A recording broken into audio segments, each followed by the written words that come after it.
Andhra university 100వ ఉత్సవాలు ఎంతో సంబరంగా సాగాయి. దానికి సచిన్ తెండూల్కర్ గారు, ఉపరాష్ట్రపతి వీళ్ళందరూ కూడా అటెండ్ అయ్యారు.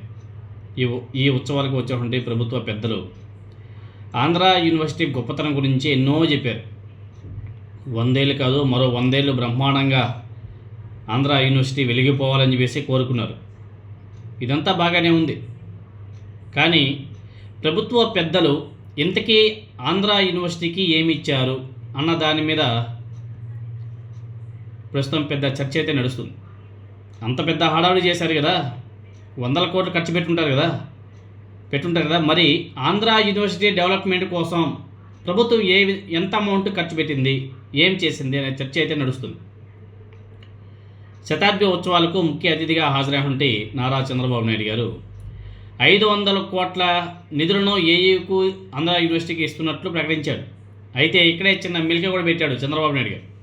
అది ఏమిటంటే మరో 500 కోట్లు విద్యార్థులు, పూర్వ విద్యార్థులు, ప్రముఖులు, మేధావులు, విద్యావేత్తలు అందరూ కలిసి కార్పస్ పండుగ పోగు చేసి ఏయూకి ఇస్తేనే ప్రభుత్వం తరపున 500 కోట్లు ఇస్తామని చెప్పేసి చంద్రబాబు నాయుడు గారు ప్రకటించాడు.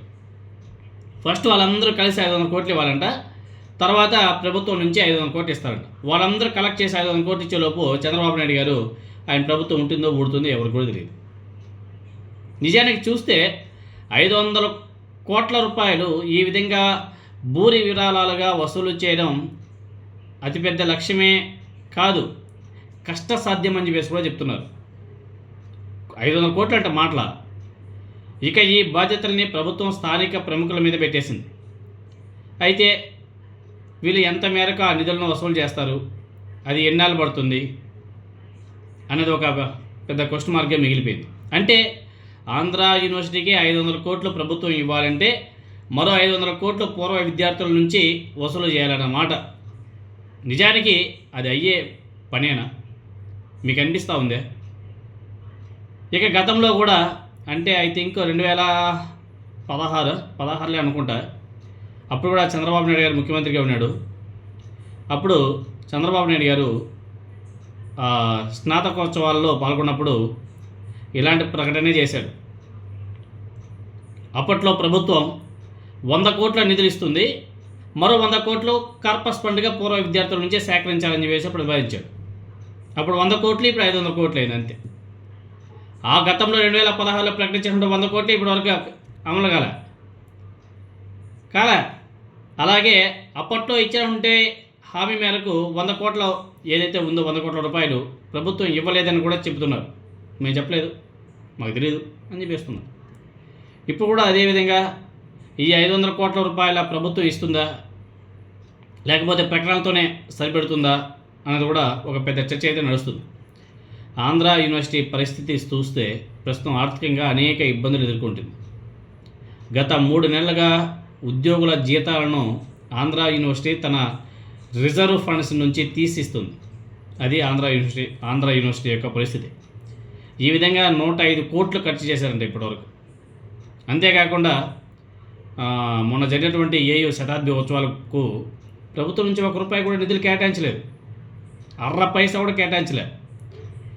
ఏయూ సొంతంగానే వాళ్ళ దగ్గర ఉన్నటువంటి డబ్బులతోనే 63 కోట్లు వెచ్చించి ఈ కార్యక్రమాన్ని నిర్వహించింది. దీన్ని బట్టి చూస్తే ఆర్థికంగా ఆంధ్రా యూనివర్సిటీని ఆదుకోవాలనే ఆలోచన ప్రభుత్వానికి లేదు అనేది చాలా స్పష్టంగా అర్థమైపోదు. తెలంగాణలో ఉస్మానియా యూనివర్సిటీ 100 ఏళ్ల ఉత్సవాల సందర్భంగా అక్కడ ప్రభుత్వం ఎలాంటి షరతులు లేకుండా 1000 కోట్ల రూపాయలని విడుదల చేసింది. 1000 కోట్ల రూపాయలు.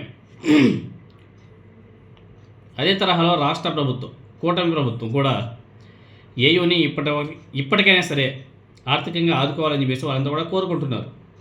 అవేవి చేయకుండా మీరందరూ కలిసి ఒక 500 కోట్లు ఇవ్వండి, తర్వాత మేము 500 కోట్లు ఇస్తామని చెప్పేసి చెప్పడం వెనుక మాత్రం ఏంటి, ఇవ్వాలనే ఉద్దేశం లేదు. దాని పక్కనే ఉన్నటువంటి గీతం యూనివర్సిటీని మాత్రం బాగా లేపుతున్నారు. దానికి 100 కోట్లు కాదు, 500 కోట్లు కాదు, కావాలంటే దానికి 1,00,000 కోట్లు కూడా ఇస్తారు కావాలంటే. చూసాం కదా గీతం యూనివర్సిటీకి ప్రభుత్వ భూమిని ఏ విధంగా దారాదత్తం చేశారు.